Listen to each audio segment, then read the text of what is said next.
The Lord be with you. And with your spirit. A reading from the Holy Gospel according to Luke. Glory to you, Lord. On the way to Jerusalem, Jesus travelled along the border between Samaria and Galilee. As he entered one of the villages, 10 lepers came to meet him. They stood some way off and called to him, "Jesus, Master, take pity on us." When he saw them, he said, "Go and show yourselves to the priests." Now as they were going away, they were cleansed. Finding himself cured, one of them turned back, praising God at the top of his voice, and threw himself at the feet of Jesus and thanked him. The man was a Samaritan. This made Jesus say, "Were not all 10 made clean? The other 9, where are they?" It seems that no one has come back to give praise to God except this foreigner. And he said to the man, "Stand up and go on your way. Your faith has saved you." The Gospel of the Lord. Praise to you, Lord Jesus Christ.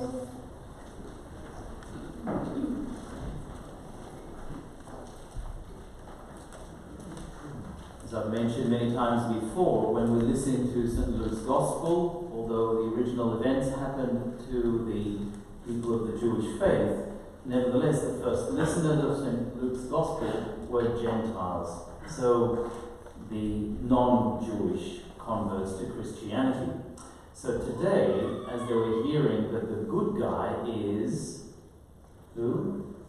The Samaritan and non-Jew, they're thinking, yes, there's a bit of competition also going on there, okay? So it's kind of like a spiritual joke insofar as it's there in the scriptures. Now, what was the difference between the Jews and the Samaritans? We're told in St. John's Gospel they didn't associate with each other, and they didn't, because the Samaritans believed that only the first 5 books of the Old Testament, Exodus, Genesis, Leviticus, Numbers, and Deuteronomy, are the law of God. Whereas the Jews thought those 5, they're the law of Moses, but then also all the prophets and the Psalms, they're also form part of the teachings of God, and that should guide our lives. So the Jews looked upon the Samaritans as the poorer cousin, and they did not associate with them. But what do we find here? St. Luke paints the picture very nicely. Jesus is walking between Samaria and Galilee. So you're walking between 2 territories. You might expect a couple of things. One, that you run into nobody, or you run into the kind of people who hang around on the periphery. The or is starting to walk into a town, and then what does he meet? Lo and behold, 10 lepers, the kind of people who actually hang out on the periphery. Unlike today, leprosy, as we know, was an incurable disease in the time of Jesus. And the assumption, as soon as you got any skin rash whatsoever, it was immediately assumed to be leprosy, or the worst kind of thing. So you were immediately ostracized. So as if the physical illness wasn't bad enough, that was eventually going to kill you, you were also ostracized from the community, from society. And to make matters even worse, if anyone was approaching you, you were supposed to call out, "Unclean, unclean." Imagine that, how humiliating that would be. Not only are you sick with a terminal disease, 2, you've been kicked out of society, and just in case somebody wasn't sure, you're supposed to call out "unclean." Why? To avoid contaminating or infecting anybody else with the same disease. So what they were calling out to Jesus was actually not what they were supposed to be saying.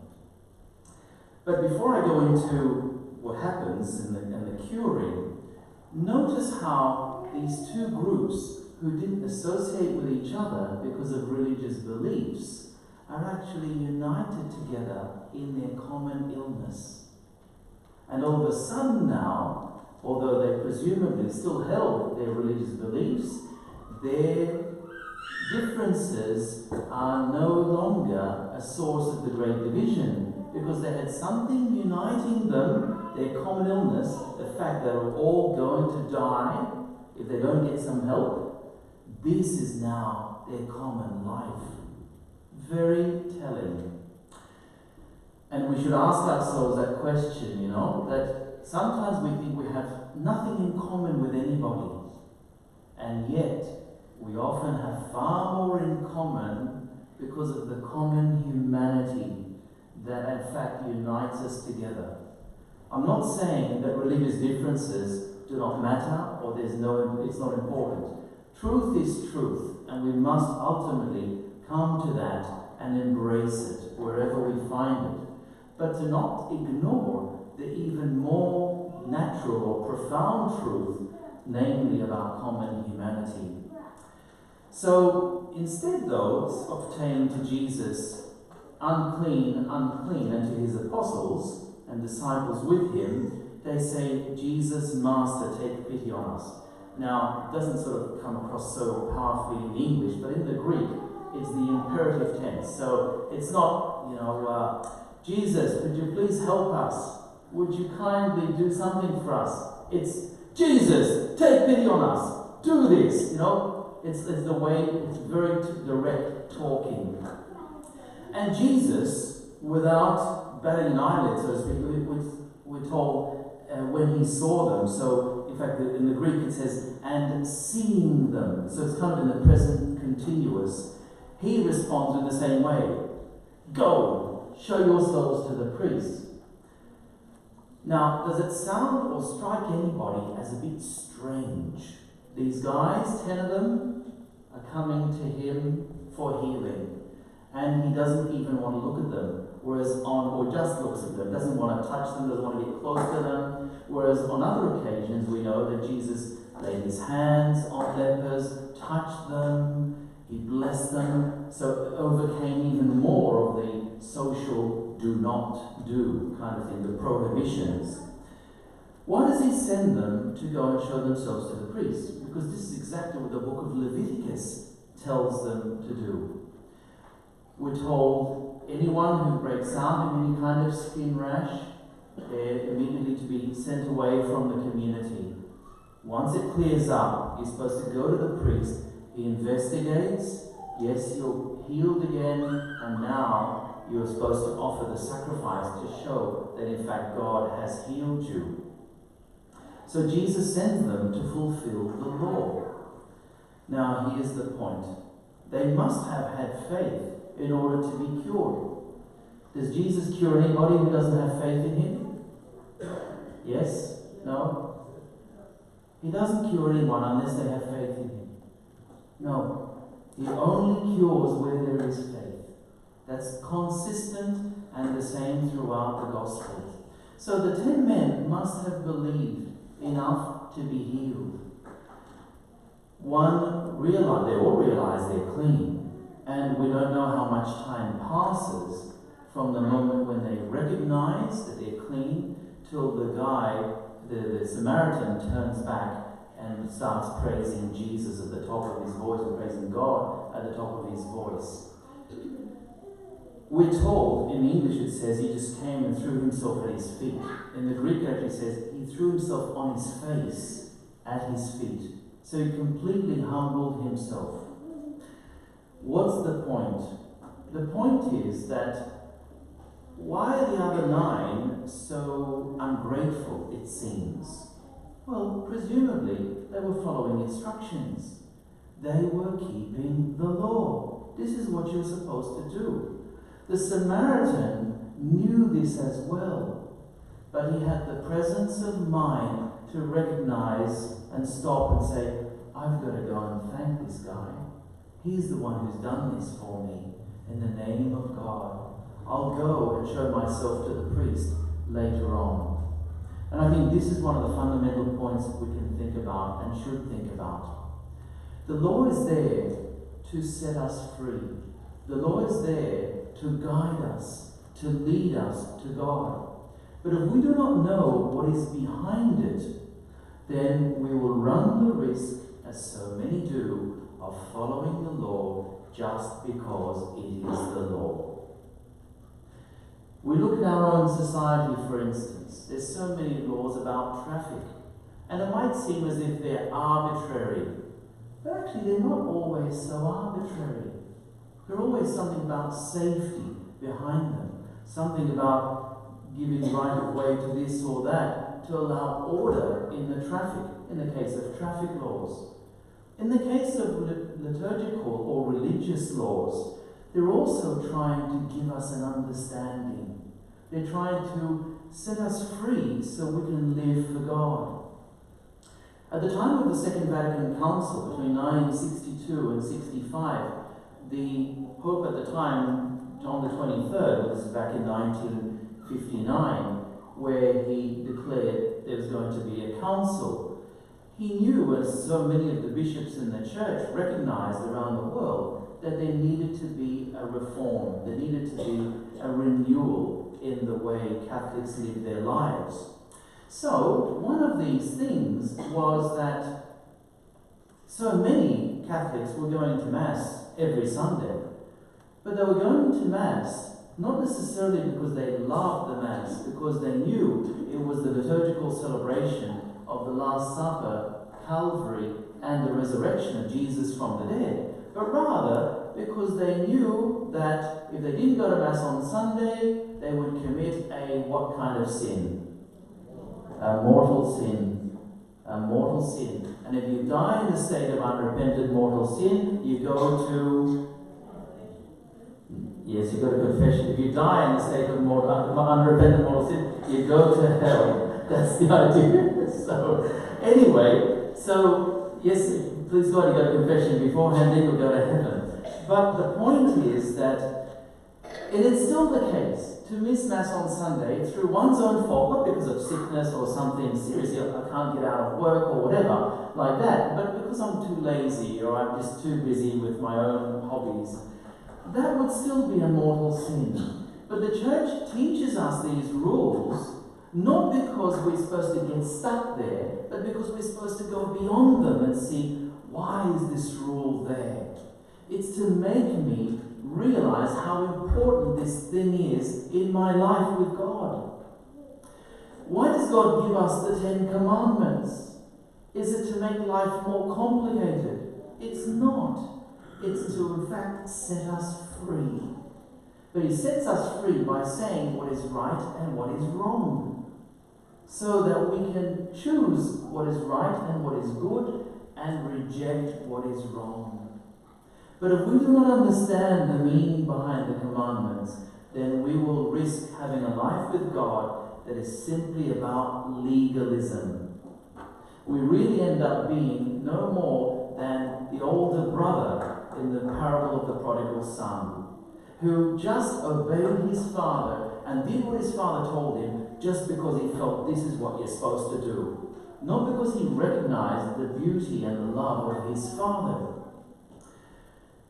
And I want to put it to you that the 9 lepers who were cured were going to follow the law because they knew this is what they were supposed to do. But they had missed the forest for the trees. They missed it. They were so preoccupied about doing what they had to do that they couldn't even spare a few moments to go back and thank the Lord Jesus. So much so that the Lord then ends up exclaiming, "Where are the other 9? I imagine our Lord felt hurt that they didn't come back to thank Him. And so in our own lives, the leprosy has always been interpreted from the earliest days in the church as sin. We all have that leprosy, and we need constant forgiveness. But again, to quote, at the time of the Second Vatican Council, the confession lines were huge because many, in fact, recognized their need of God. Whether there was grave sin or venial sin or whatever sin or faults to confess, the lines for confession were huge. And it was great Now, the lines for confession are not so great at all. Of course, the obvious is that there mustn't be any sin anymore. Give me water, please, someone. No sin anymore. I wish that were true, but it's not the case. As Pius XII recognized in the 50s, after the Second World War, the biggest sin of our age is the loss of the sense of sin. We live in a culture now where everything is okay. Anything is right. If you want to, that's great. If it's good for you, then it's right for you. If it's not good for you, it's not. There's no objectivity. Everything is relative. And that's why the heresy of relativism has in fact done so much harm in the church and in the world. So that's one thing about confession. But there are also other forms of leprosy. Other forms of leprosy, defects, faults, failings, unwillingness to let things go. The way we can harbour sometimes things with our families, spouses who can punish each other because some fault has pointed out or erupted again. And so there's hours of silence or days of silence. Family members, sons and daughters not forgiving their parents, mothers and fathers holding resentment towards their children. Whatever it happens to be, things that didn't work out my way, and so I'm going to harbour those things. They are also different forms of leprosy, and we need to be healed of those things in order to be set free. So today, as we consider a simple act of kindness on the part of the Lord, we remember the importance not only of coming back to say thank you, but also recognizing that rules are not just for their sake, but we need to go beyond them. What's behind them? What's the spirit behind the law? Because if we don't have a sight or reminder of the spirit behind the law, then indeed we have not understood the law. And the final thing that Jesus says to the Samaritan, go, your faith has saved you. Now again, in the Greek, it's in what we call the perfect tense. And the perfect tense in the Greek means that something has been completed in the past, and the effect of that action endures to this day. In other words, the Samaritan's faith, even though it wasn't the Jewish faith, it wasn't the fullness of the truth, it has in fact saved him in the past and continues to save him to the present day. Jesus, the fact that he points out that it's a Samaritan, he's letting everybody else around him know, guys, is the odd man who's actually come back to thank me. And it's this faith of his that has really saved him. Let's pray that we can in fact have this kind of faith that continues to save us. And it will save us by opening our eyes to see the things that we should see, and to also give us that strength to know when we need to go against the tide, to go against the customary understanding of rules and regulations, to know that doing the right thing sometimes means going against what we normally know is the right course of action.